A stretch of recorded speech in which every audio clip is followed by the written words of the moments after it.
Bonjour et bienvenue à toutes et à tous sur le plateau Santé-Ville où nous évoquerons aujourd'hui la qualité de l'air dans le logement. Pour cela, j'accueille Caroline Chambon. Bonjour Caroline. Bonjour Virginie. Caroline fait partie de l'APPA. Qu'est-ce que l'APPA ? L'APPA, c'est l'Association pour la prévention de la pollution atmosphérique. C'est une association qui travaille sur le thème environnement et santé.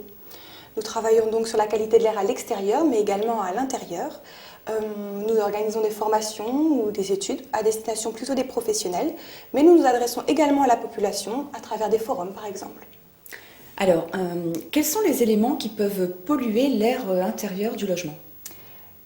Nous pouvons retrouver dans nos logements différents polluants, la fumée de cigarette par exemple, également le monoxyde de carbone qui est un gaz incolore et inodore qui est émis par les appareils de chauffage ou de cuisson mal entretenus ou alors quand il n'y a pas suffisamment d'air frais dans le logement.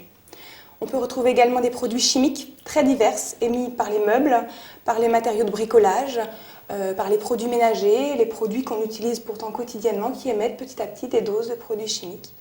Et dernier polluant qu'on pourrait citer, les allergènes, qui peuvent être émis par les pollens, par les moisissures qu'on retrouve parfois dans nos salles de bain, ou encore par nos chers animaux domestiques. Alors, y en a-t-il des plus dangereux que d'autres ? L'Académie de médecine a déclaré que le premier polluant de l'air intérieur était la fumée de cigarette, parce qu'elle présente un danger pour le fumeur, mais également pour son entourage. En Nord-Pas-de-Calais, on peut également citer le monoxyde de carbone, qui fait chaque année une centaine d'intoxiqués dans notre région. Alors, quels sont les gestes automatiques à acquérir pour réduire cette pollution ?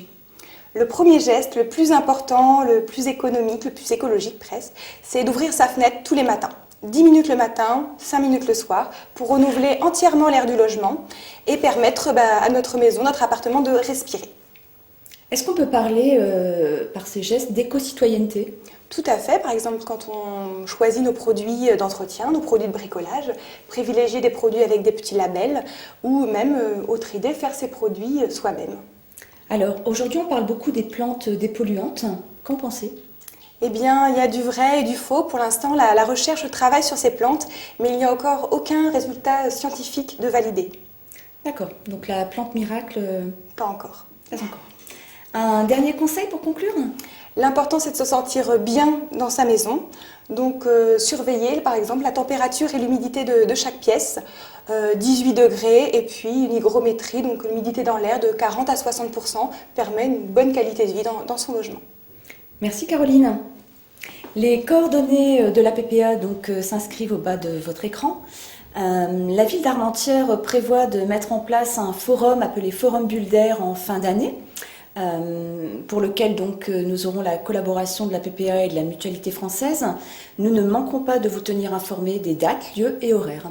Vous l'avez compris, des gestes simples, un air plus sain, c'est aussi une meilleure santé. Donc n'hésitez pas, à très bientôt.